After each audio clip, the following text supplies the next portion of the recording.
বিধায়ক নারায়ণ গোস্বামীর উদ্যোগে এবং সরকারি অর্থানুকূল্যে অশোকনগর কল্যাণগড় পৌরসভার ৫ নম্বর ওয়ার্ডে হয়েছে খাল সংস্কারের কাজ। সুবিধার বদলে বর্তমানে বিপাকে পড়েছেন স্থানীয় বাসিন্দারা। স্থানীয় শিলপাড়া, নাথপাড়া, ১৯ নম্বর কাকপুল এলাকার প্রায় ৫০টি পরিবার ক্ষতিগ্রস্ত।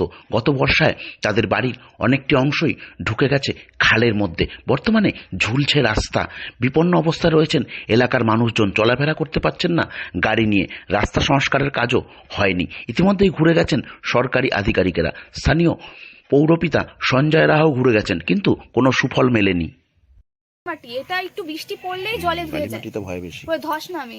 এখানে যে তারপর এখানে যে অনেক পরিমাণে গাছ ছিল, সেই গাছগুলোই ঠেকনা দিয়ে রেখেছিল, সেই গাছগুলো কাটার ফলে পুরো আরো ধস নেমে যাচ্ছে।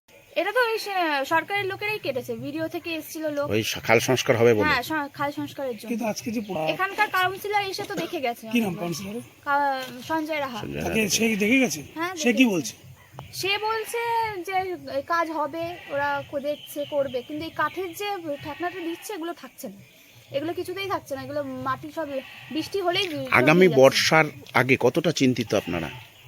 বর্ষার সময় তো বেশি ক্ষতি করে গেছে, পরের বর্ষায় পুরো আমাদের উঠোন চলে যাবে, বাড়ি পর্যন্ত চলে আসবে। আর সমস্যা তো আছে, এটা খারাপ, মানে একদম খারাপভাবে খালটা কেটেছে। আর এই পাশে যে মাটিটা, সেটা বালি মাটি, এটা ধস নেমে যাচ্ছে বৃষ্টিতে। এই যে প্রচুর বৃষ্টি হয়েছে এবার, সেই বৃষ্টিতে পুরো আমাদের রাস্তা ভেঙে পড়েছে, আমাদের হালকার জায়গা নিতে, গাড়ি নিয়ে ঢোকারও তো জায়গা নেই। আমরা অন্য জমির উপর থেকে হেঁটে যাই, এখন আমাদের খুব সমস্যা। কি চাইছেন? চাইছি যে আমাদের পাটটা একটু বাঁধিয়ে রাস্তাটা তৈরি করে দিতে। সেই ব্যাপারে তো বিডিও অফিস থেকে দল এসেছিল, তখন তাদের জানিয়েছিলেন? বলছে নাকি কাজটা, এই কাজের সেশন হয়ে গেছে, কিন্তু এখন পর্যন্ত কমপ্লিট করেনি।